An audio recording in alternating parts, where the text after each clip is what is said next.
Aleksey Novikov-Priboy, Submariners. Translated by Orest Holy.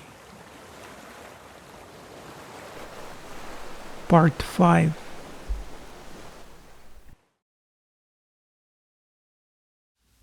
The sky is scorching hot. The moray plows the smooth surface of the sea, sailing to the native shores.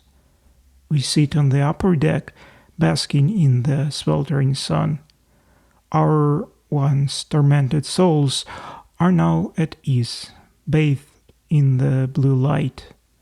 None of us want to relive the recent experience. May it never happen again. Zalekin stretches his two-row accordion wide. In the blue expanse the sounds whirl and beat, and among them flies the sonorous tenor. The upper watch announces, "Land ho!"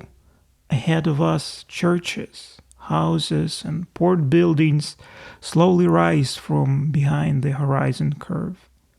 We are met by a patrolling destroyer. Greetings are exchanged using signal lamps, and both vessels come to a halt. "Congratulations!" sounds the destroyer captain. "You are in the morning newspapers!" Our captain summarizes what happened during the patrol and asks, "What is new on the shore? How are things at the front?" So. The meeting is over, and we part ways. The sky radiates joy. The water step burns, strewn with silver.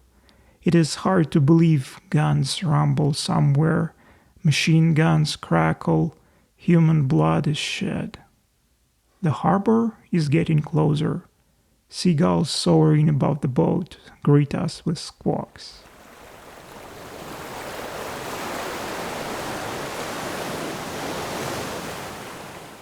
I don't need anything else. Polina is sitting next to me, sweet like a sea breeze. The window is curtained, the room is dim. Why would we need lights when our hearts burn so bright? Oh, how heartwarming is her voice. I always kept my eyes peeled, went ashore daily, waiting for your boat to come back. I started to think that you were dead, and suddenly you came back. Yes, Polina, this time death has passed by. Polina embraces me, whispers passionately, "You are my beloved submariner. You are my salty heart. Tell me, do you love?" For the 100th time I respond, "I do." I feel every blood drop dancing inside me, every heartbeat flashes with sparks like the switches in the submarine. Our boat has taken some hull damage, and her periscopes are bent. She will be docked for repairs soon. We have some time to rest.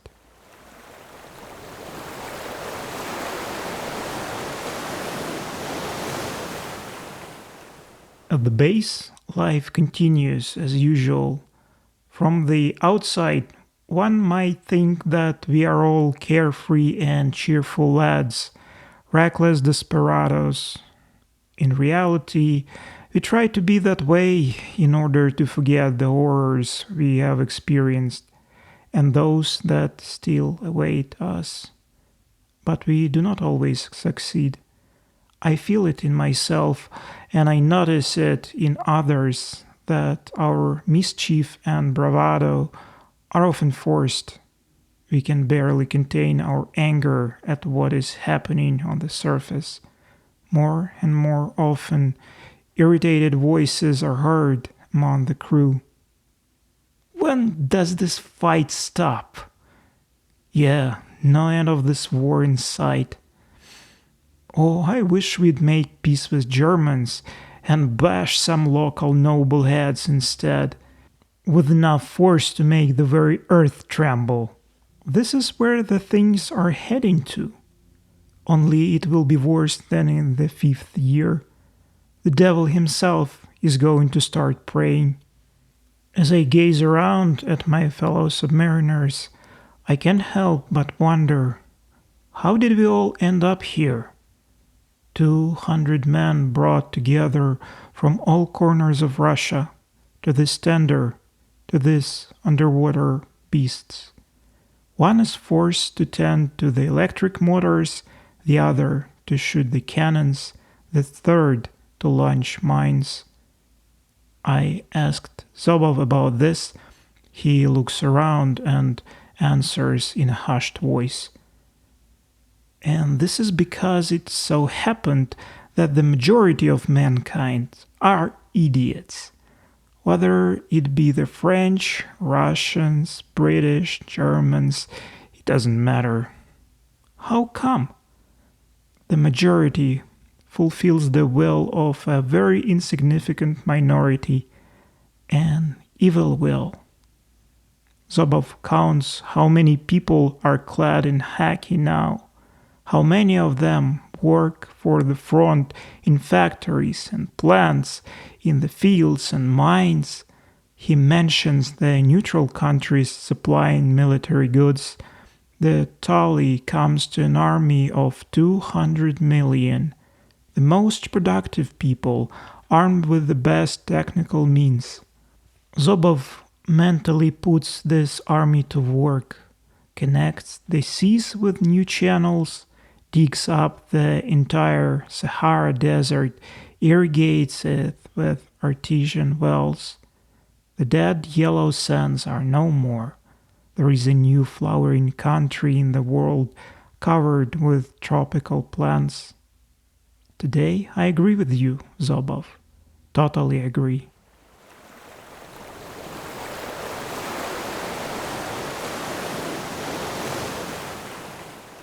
A stir runs through the fleet as the news spread that the Tsar himself will be inspecting our ships.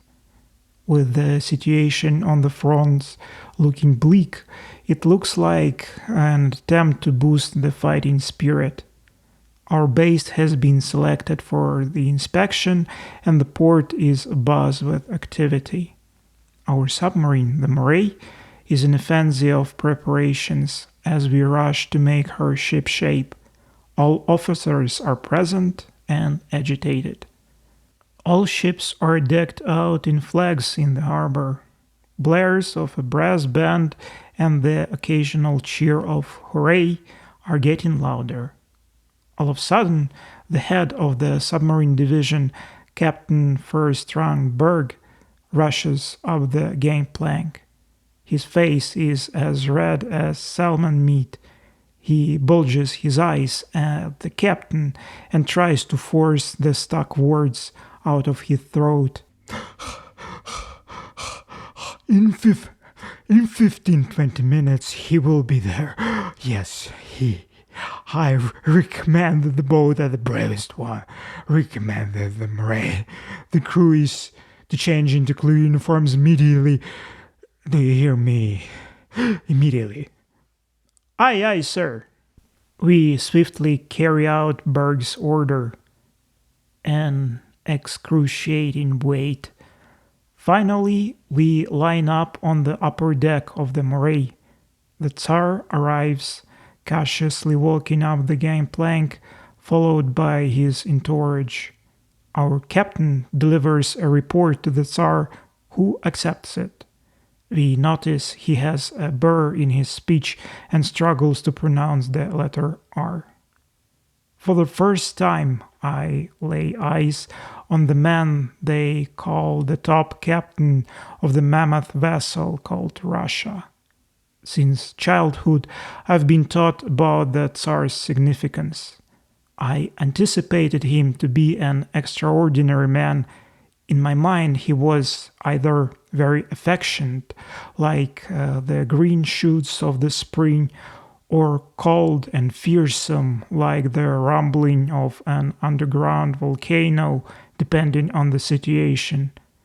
I pictured him with a piercing, all-knowing eyes that could never be deceived. But what I see is nothing like that. He's just an average person in naval officer attire. He's a man of an average height, bearing the captain first rank insignia on his shoulders. His beard is reddish and cone-shaped. His face is creased, and his faded eyes look tired. His overall appearance exudes a lack of determination.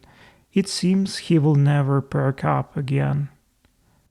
"Hooray! Ready for inspection! Crew, man stations!" The upper deck is cleared momentarily, and we scatter throughout the boat, each man taking his station. The Tsar slowly makes his way past, absent-mindedly scanning the countless complex mechanisms and petrified faces of the crew. Following him, like geese after their leader, is his entourage, bearded and clean-shaven, fat and thin, all adorned with gold, orders, and aiguillettes. The spectacle is impressive, but a mischievous thought enters my mind. If they were stripped of their uniforms, what would be left of them? Laughter stirs within me in the way the surface of the sea stirs lashed by the wind. Someone else pulls a mask of loyalty over my face. Here comes our Admiral Skinhead. Despite his rotund figure, he is now impetuous and agile, like a field mouse. The Tsar asks our captain, "How long have you been in submarine service?" 6 years, Your Imperial Majesty." A few more minor questions are asked, and this is it. We line up again on the upper deck. And then, as usual, the Tsar needs to go around the front, once again looking into the faces of the crew, perhaps asking something if it comes to his mind. This is how the top brass like to behave. I glance at the radio man Zobov. Big, he stares tensely at the Tsar from above. He stares like a judge at the criminal. The gazes meet. It looks like a silent duel of wills.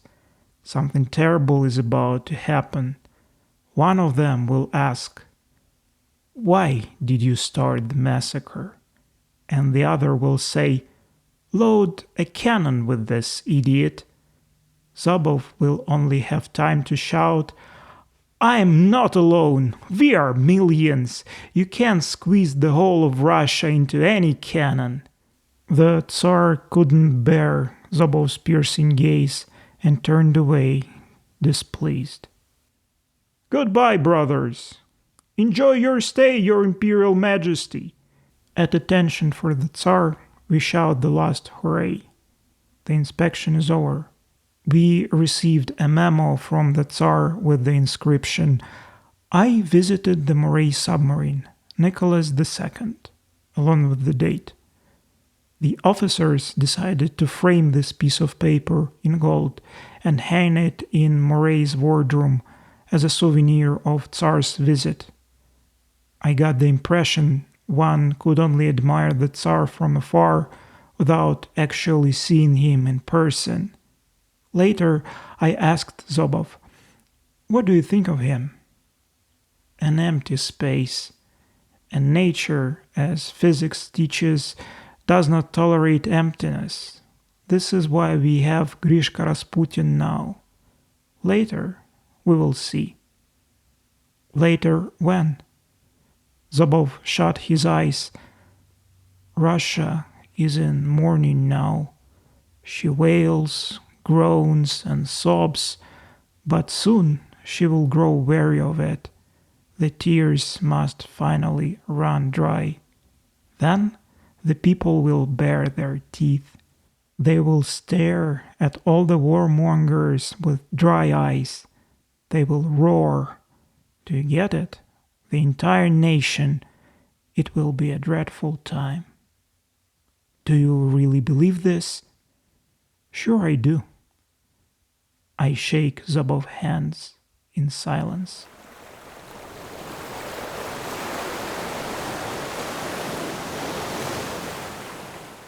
It is evening on board the submarine tender. The crew is settling into their bunks, discussing the recent inspection. Damn, our galley seal threw a trick again. What happened? The Tsar was passing by the galley. According to the protocol, you're supposed to scorch him with your gaze until there is nothing left of him. And our Dumbo, instead, trains his blinkers at a general. The cook defends himself.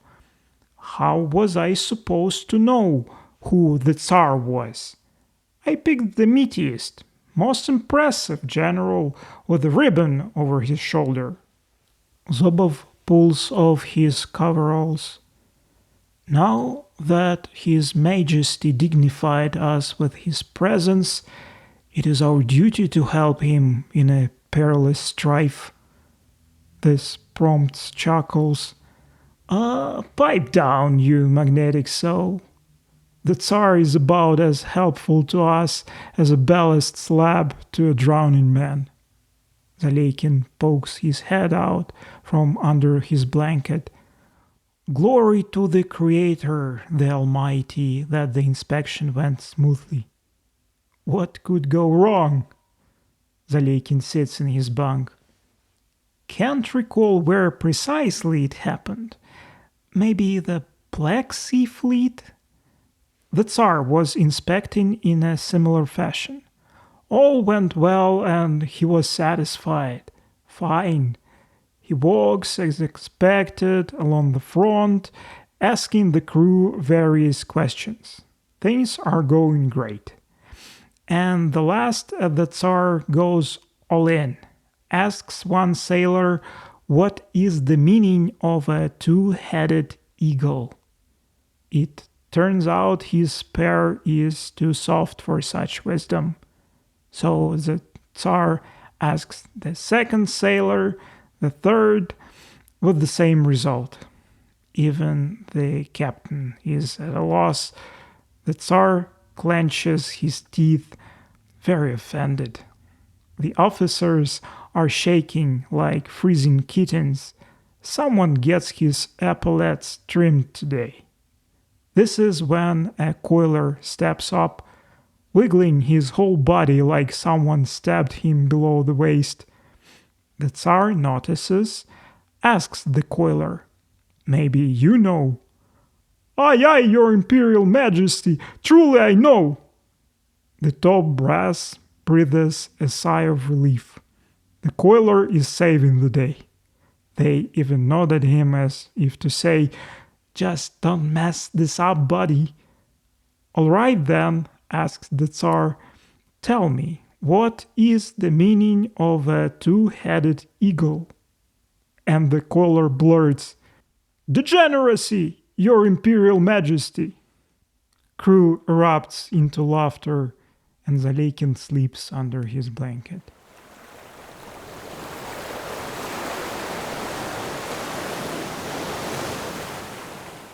We are seeing off another submarine from our division, the Wolverine. Midday sky is draped with lilac clouds. They form daisy chains dancing toward the steel blue sea. Light breeze plays with the ribbons on our biskazirkas. We stand on a stone embankment watching the Wolverine turn around. Captain Rakitnikov has a confident look. His orders are precise and unshakable. "Farewell!" our comrades shout from the deck. "Be back safe!" we answer in unison from the shore. Folks on the boat laugh. We are laughing too, but the depth of our souls, a vague anxiety swells. Will they manage to moor here again? On the shore, civilians mix with us, the wives, children, and relatives of the Wolverine crew. We hear sighs, see eyes filled with sadness. The distance between the boat and the shore increases, and we all waving handkerchiefs and forage caps.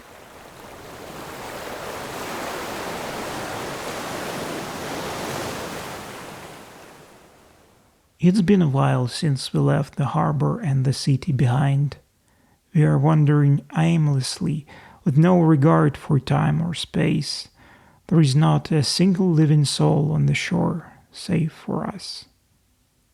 "I don't want to go any further," declares Polina and leans into the weeds. "This is a good place," I am replying, settling down next to her. The waves' curls are tinted red by the setting sun. The wind shepherds the waves, whistling fervently and driving them forth. Caravans of clouds float across the sky. From the mountain looming above the shore, the forest rustles in many voices, its shaggy papachas shaking. "Tell me, Senya, is it scary to drown in the sea?" I myself drown in the blue of her eyes, so cold all of a sudden. It is always scary to part with your life. No matter where you are, why is it bothering you? "I was thinking about my husband. When I learned he died at the front, I ran to the sea, but then I saw the waves and they scared me." "Don't dwell on this." She agrees, and her voice changes the tone. "Hey, Senya."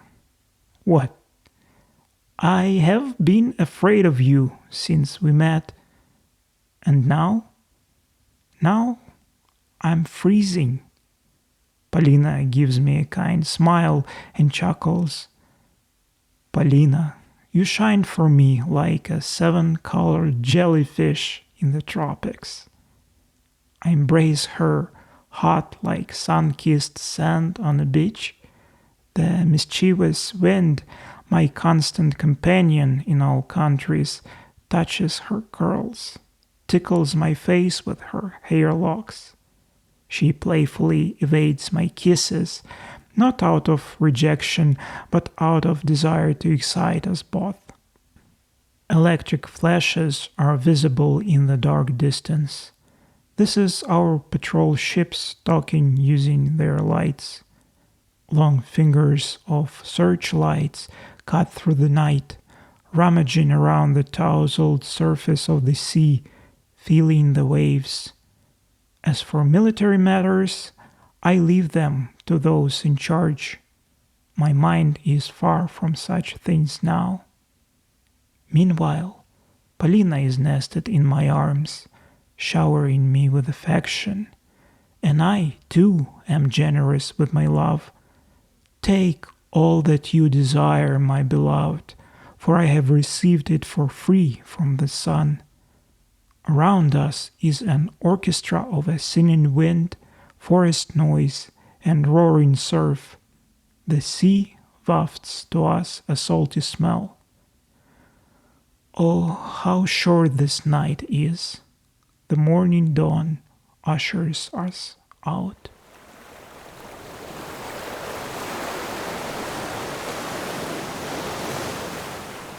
A quiet evening peered cautiously through the portholes of the submarine tender Amur. The Martin, one of our division's submarines, is back from patrol. Her crew, laden with suitcases and chests, make their way onto the tender. We rushed over, happy to see our comrades back and ready for the news. "Whoa, what's up? We wrecked one ship. A cruiser or battleship? Who the hell knows? Some big boat."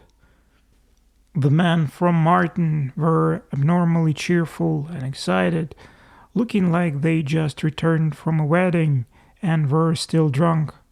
Splitting into groups, sailors engaged in lively conversations. The berthing was noisy. We eagerly absorbed the stories. Martin met with the enemy when he apparently was heading for our shores. We observed the whole squadron, large ships in the middle, flanked by destroyers on either side. Our boat was approaching gradually and then dived deep. We could hear the sound of the lead ships passing overhead. When we went up and poked the periscope out, we found ourselves in the midst of the enemy squadron. The captain decided to shoot 4 upper-deck Javetsky launchers in a volley. The mines were launched in a fan. "We really laid the wood to them," said Turkin, the pockmarked mine machinist and my former classmate. "The sea was roaring and tossing us around like crazy. I'm surprised Martin didn't flip over." Then we narrowly escaped another major trouble. Something was wrong with one of the mines on the upper deck. It got stuck with its tail caught in the launcher's scissors, its propeller churning, rumbling, howling. The cursed thing was trying to break loose, scraping against the iron and banging against the side of the boat. 60 poods of steel fish is no joke, and it made the entire hull shudder. We thought it was going to go off. To make things worse, the whole enemy squadron opened on us. What a day! All hell was breaking loose. I can't even scratch the surface telling about everything that happened. So we pulled the plug and plunged with negative buoyancy down at about 300 feet. Water started bleeding in through the rivets. Yeah, we barely made it out in one piece. "Hey, Turkin, why don't you tell them about our Sonkin?" the other sailors suggest.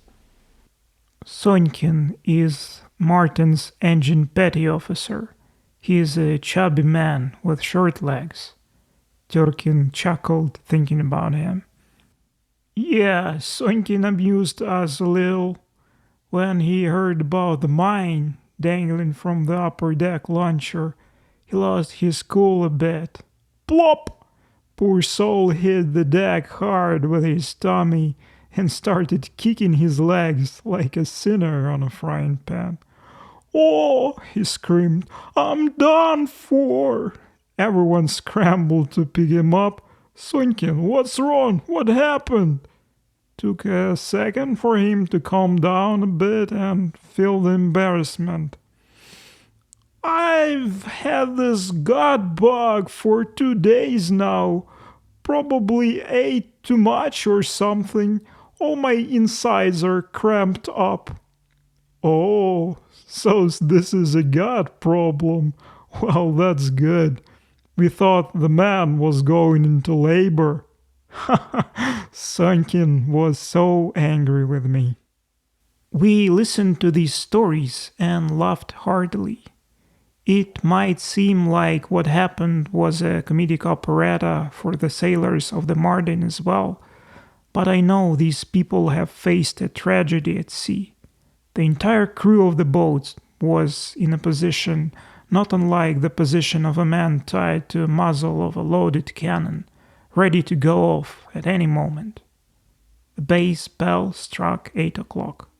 The deck officer blew the whistle and called out in a pipey voice, "Gather for prayer!" With reluctance and swearing obscenely, we moved to another living deck.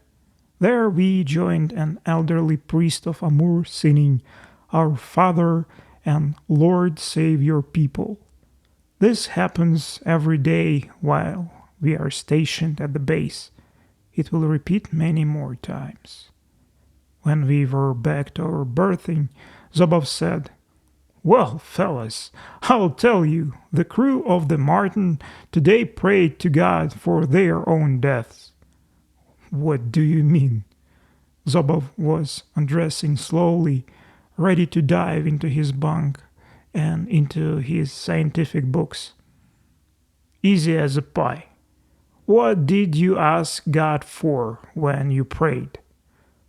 Forgive us our debts, as we also have forgiven our debtors. So, what does it imply? Let's say we sink a German ship. You, Lord, do the same for us. Sink our submarine. Did you hear what that wireless idol said? Murmurs the crew. He's turning everything on its head.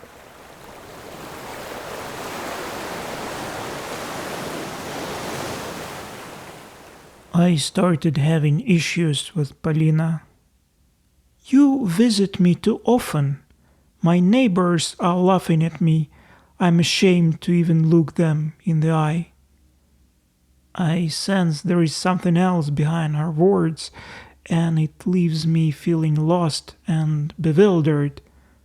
How can I stay away from you, Polina, when this makes me sick? I don't care about this. Oh, that's how you're talking now. I left, offended. I stayed on the base for several days, determined to teach her a lesson. This time it was her turn to come to me, but all my hopes were shattered as time passed by sadly. I started wandering the city streets, hoping to run into Polina, but she was nowhere to be found. Zobov noticed my despair and muttered to himself, "Never trust a woman or the sea unless you want to make a fool of yourself." I told Zobov everything. "Did you buy Polina?" "I didn't buy her, but why then do you cling to her like a barnacle? Let her think for herself." I was blown away by his detached tone. "Well, to hell with you. You dried up above your books like a smoked bream." With bitterness in my soul, I went to Polina's place. I wanted her to greet me as she used to, with that inviting smile that would melt the ice in my chest. The room was empty. An apathetic alarm clock ticked away, perched atop the chest of drawers.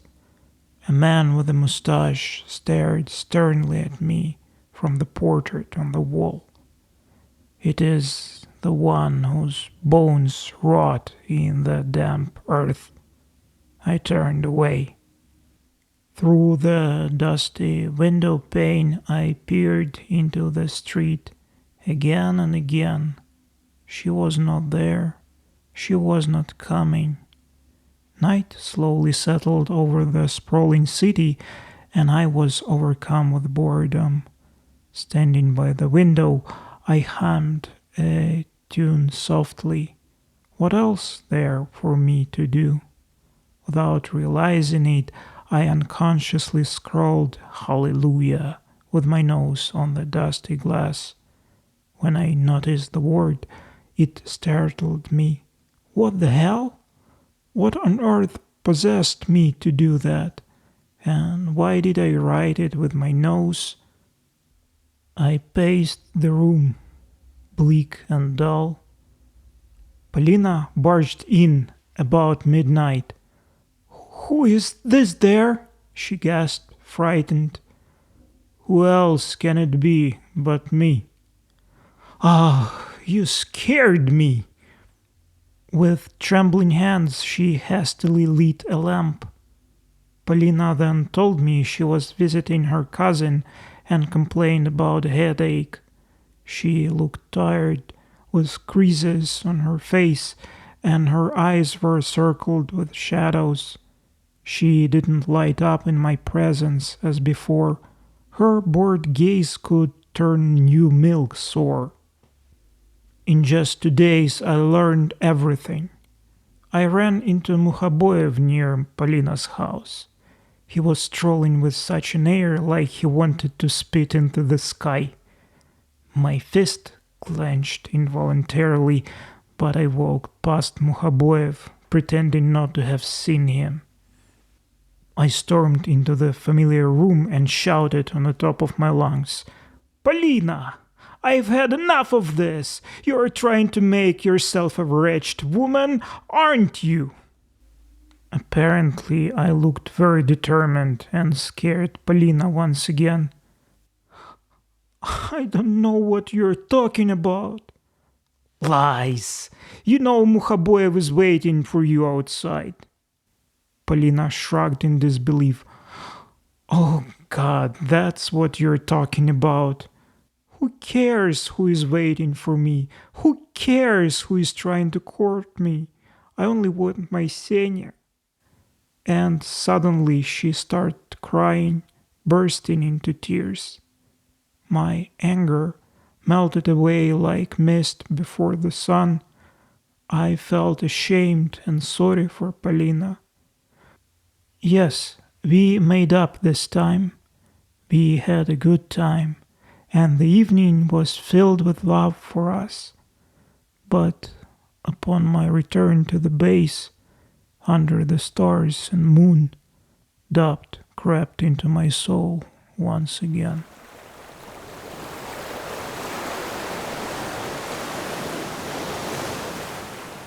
The Wolverine should have returned by now, but she's still at sea. Crews back at the base are starting to worry, but nobody wants to believe the worst. She will be back soon, everyone hopes. Of course she will. Where else would she go? "There is enough space on the seabed for all our boats," calls out Zobov. The crew explodes with anger. "What are you talking about?" "Nothing new. You are all but a bunch of cowards. You are as afraid of the truth as a roach is afraid of a pike." Sailors surround Zobov. "Don't croak, you frog! Shut up! This cursed neck is just begging for some Christian fisting. He wouldn't bark with his lights out." But Zobov doesn't care. He has muscles of steel and 2 sledgehammers for fists. I ran into my captain on the upper deck. "It's taken her a while to return, sir." He knew exactly what I was referring to and responded with a false sense of calm. "She's probably just stuck in the skerries, disoriented. This has happened quite a few times since the war began. She'll be docked by our side soon, I presume." The top brass ordered 2 other submarines and a handful of destroyers to search for the Wolverine. The days are dragging on, clear and fine, but my soul is restless. My instincts are telling me a storm is brewing, but where the lightning hits, I cannot say. I just exist, waiting for the inevitable. Discord with Polina continues to deepen, and I am increasingly certain she is in love with another, Mukhaboyev. Every time I leave her to return to my boat, I'm left wondering whether the time came to end this endless rigmarole. I know I'm just trying to catch smoke with my hands. And yet, I'm still drawn to Polina like a bumblebee to a fragrant flower. The crews of Murray and Trigla have learned about our rivalry, Mukhaboyev babbled. He wants everyone to know about his victory. Some of our sailors are egging me on. "No way you're conceding to this beast." "I'm conceding to no one. Do you get it? Continue to bother me with this and get your wig split." Our rest is over. Murray has healed her wounds and is now hastily readying herself for new patrol. Dray carts rumble in the harbor, Near the granite pier where the boat is moored, the crane greedily clangs with chains, its giraffe-like neck turning back and forth. Our sailors' muscles strain under heavy loads as we load up the moray with supplies. She eagerly swallows everything we give her: shells, diesel, lubricating oil, mines, box of canned food. We want to fill her iron belly as tight as possible. The sky is cloudless, burning with heat, and the sea is melting under the scorching sun. Sweat soaks through the sailors' overalls. Suddenly, the command lashes our ears. "Attention!" And after that, we hear an old crackling voice. "Be well, seagulls!" About 40 throats unanimously and habitually bark a canned answer into the air. "Be well, your excellence!" The admiral himself, the head of the submarine division, paid us a visit.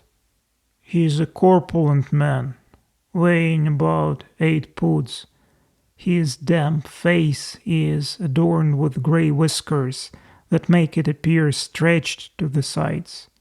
Perched atop this mound of flesh and fat, a colossal bald dome looms, like a stone pier jutting out over the sea. The sailors nicknamed the admiral Skinhead behind his back. The officers and sailors are taken aback by an unprecedented sight. The admiral has brought his daughter aboard the moray. Everyone stares at her with sullen hostility. Women on board are considered bad luck. But what can be done? The skinhead can do as he pleases. From his golden epaulets, black royal eagles are looking coldly at subordinates. The daughter, as soon as she set foot inside the submarine, is delighted. "Gorgeous! It is so bright here, like in a theater. Daddy, there are so many different devices, one can easily get confused. I would never learn all of them." "This is why you are not a captain, Lucy," laughs Skinhead. "Daddy, what are these machines?" Father tells her about diesel engines. "No, everything here is amazing, something fantastic." Lucy has a sonorous voice resonating through the submarine. Her eyes are close in color to a black cherry and radiate youthful joy. With a slender figure draped in white, transparent dress, she appears to me an elegant seabird. She had only stopped by for a moment before soaring away into the boundless blue sky. I cannot believe such a cheerful woman can bring bad luck. As I watch her, I wonder, how is it possible that the skinhead, who resembles a hippopotamus, is her father? "Daddy, where is the periscope? I want to look into it." "Here is the captain. He will show you." She casts an affectionate glance at the captain. "Here, please. I'll be happy to assist." Skinhead continues his inspection of the boat, scoring every nook and cranny. And then an unexpected event happens. As soon as the admiral stepped into the officer's wardroom, our lotsman pounced on him. It was the captain's dog, with shaggy fur, sharp fangs, and a voice of an archdeacon, a booming bass. Scared Skinhead turned as pale as sea foam first, but then managed to regain his composure. His eyes turned red, like those of a salted carp, and he raised hell. "What a disgrace! They've set up a kennel on a fighting vessel!" For Lotsman, it makes no difference whether it's a pauper in ragged clothes or an admiral with golden epaulets. Merit means nothing to him. The dog barks even more ferociously, undeterred by rank or status. The captain rushes into wardroom, looking more bewildered and disheartened than I have ever seen him. Even during encounters with enemy destroyers, he doesn't even attempt to calm or quiet his faithful companion. Skinhead shrieks at the top of his lungs, turning blue with effort like a drowned man. This is an outrage! I will put you on trial! All of you! But Lotsman won't back down either. He rose his fur and is standing ready to bite His Excellency's thigh. We watch with bated breath, wondering who will emerge victorious in this barking match. It is funny to watch, but at the same time we fear the consequences of such a showdown. Finally, Lotsman is subdued, but Skinhead is still losing it.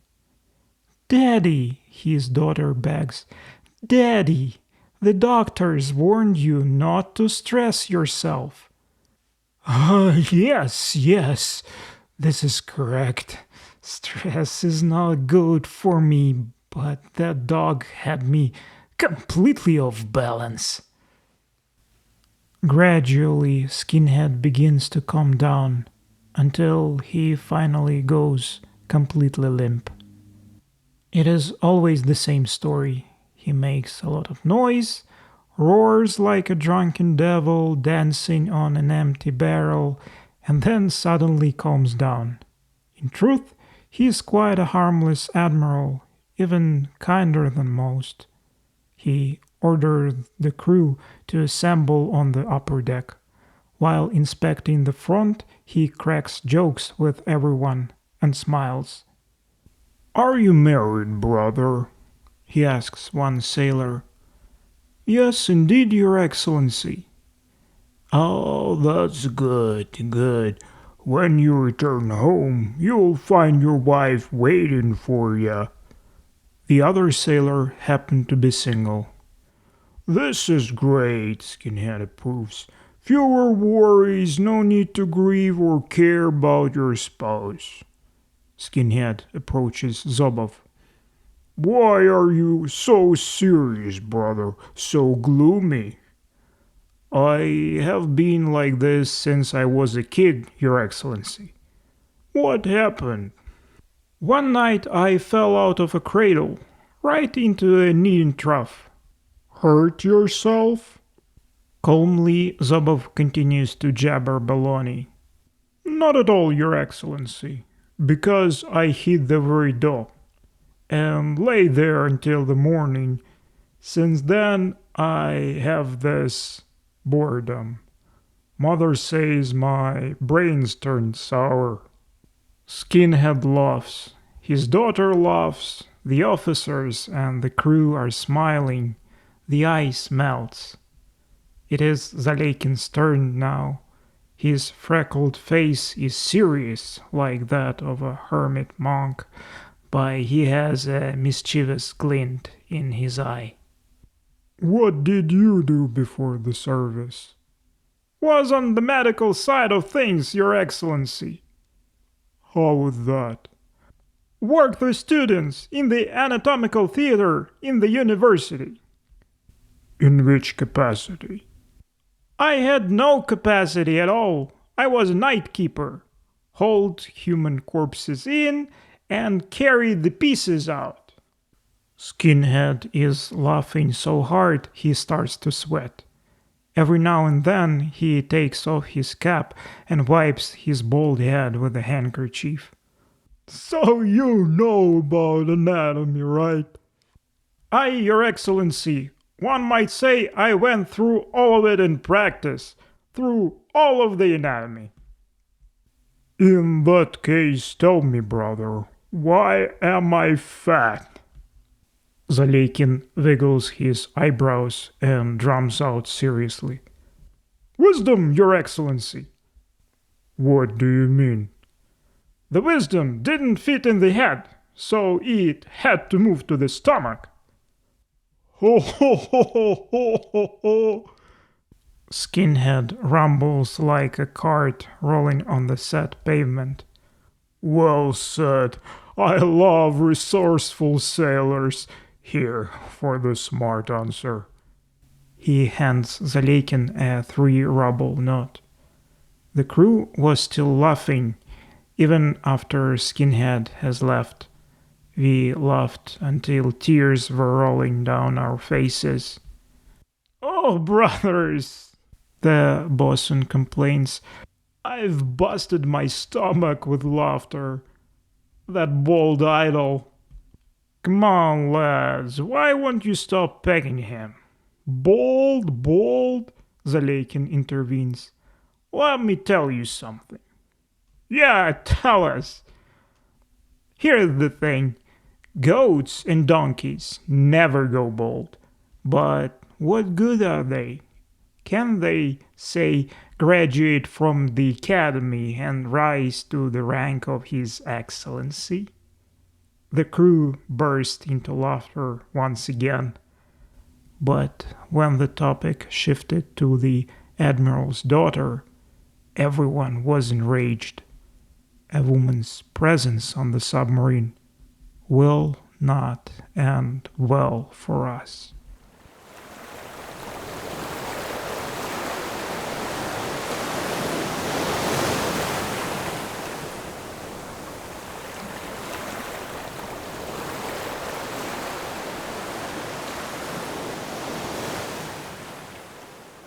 End of part 5.